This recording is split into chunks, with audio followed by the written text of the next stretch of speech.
Hello, this is Head to Head on UATV and I am Oles Gerduk. With the Champions League finals just a few days ahead, Kyiv is actively preparing to welcome thousands of football fans flocking to the Ukrainian capital.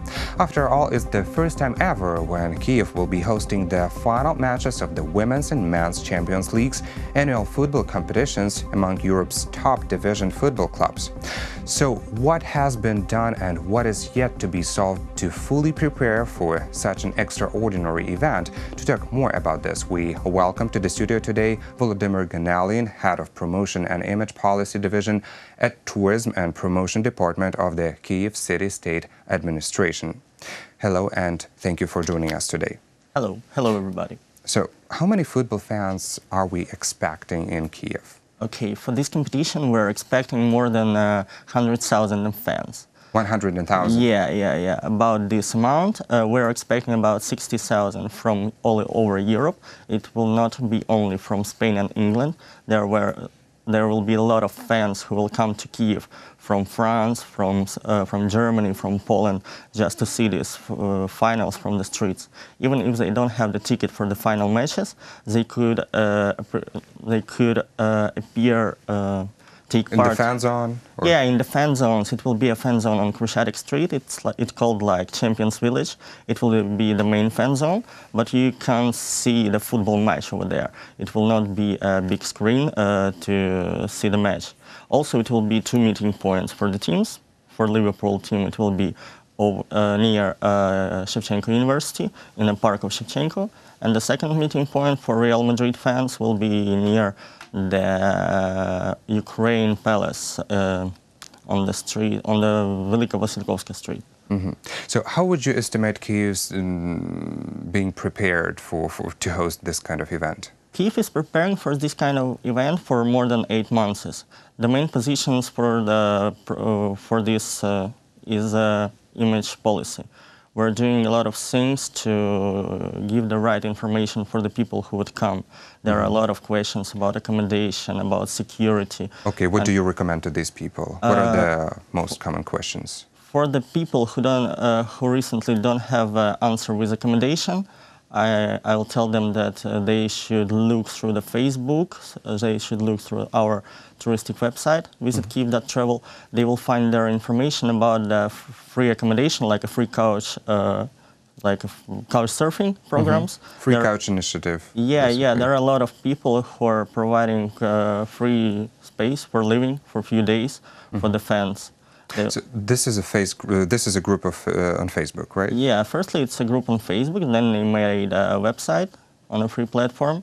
I will give you the links after the show. And they can look through these links and they will find free accommodation for themselves. If they have tickets for finals but they don't have accommodation, this issue is solved. Yeah, but because there was a lot of talks recently that some hotel owners made accommodation costs for this Champions League fans unbearable. How can you comment on that and what is being done by city administration? It's a really bad situation because last year, when we firstly knew that Champions League finals of this year competition will be in Kyiv, we made a meeting with the hotels and asked them not to push the prices so up, like the bad hotels do. But for tourism department, the main hotels, 5 stars, 4 stars hotels, the prices remained and they are fully booked in Kyiv right now. They're fully booked? Yeah, although they're very high? Yeah. All the hotels are fully booked and there is, as I know, only one room number free in the parking hotel. Okay. Well, as part of the accommodation, what other preparations have been done to host this final?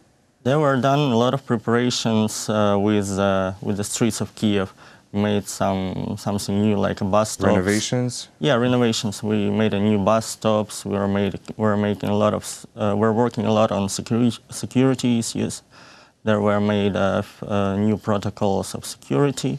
So on the day of the matches, on 24th and 26th, when it will be a women's and men's final, these security protocols will be checked.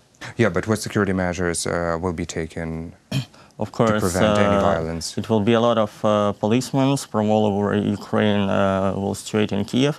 How many will patrol the city?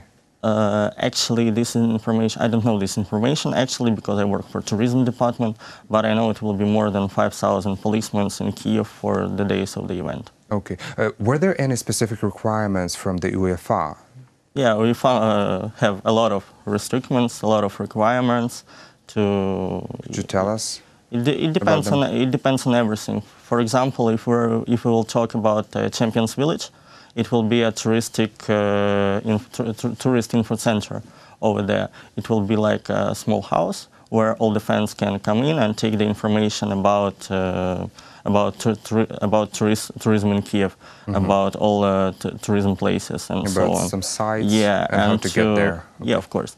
And to prove that this tourism information center is needed at this location, we made a lot of work for this house to be done. It depends on everything, on design, on security, on alarm, on fire departments and so on. And all this was needed a long time ago when we have no information about the house. What about the transportation during these days? The transportation... Is the schedule of the metro going to be prolonged? Maybe there are going to be some free shuttles to some locations? For all those who will have with finals ticket, the subway and local buses will be free of charge. Okay. It will be prolonging for some time, for a few hours, as I think, and it will be free for all the fans with the tickets. But what about the traffic jam? Because currently Kyiv roads are being renovated and it creates a lot of traffic. So with 100,000 fans flocking to the Ukrainian capital, how can it change what can happen basically? Traffic jams would be at this time because the roads are being renovated. But they don't plan to finish by the start of the final. They are planning. They are not planning to finish, for example, Shulavska metro station, but they will finish the Naberezhny highway. They should finish for this time, and small streets in a city center. They will do their best to finish in time. But actually, on the days of the matches, the roads will be blocked near the Olympic Stadium. So the only way to pass through to the stadium will be... By walking there? By walking, yeah. You can come by metro station, few metro station behind National Sport Complex Olympiski, and then you should walk by feet.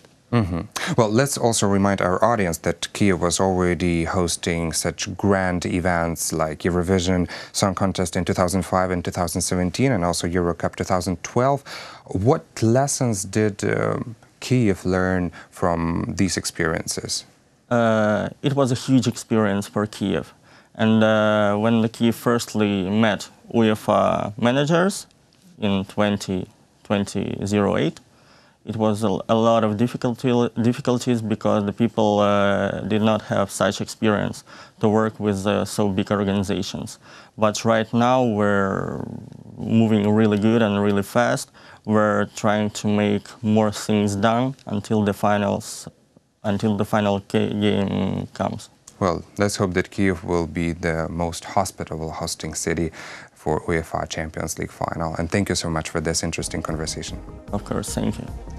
This was Volodymyr Ganelin, Head of Promotion and Image Policy Division at Tourism and Promotion Department of the Kyiv City State Administration. Thank you for watching and stay tuned with UATV.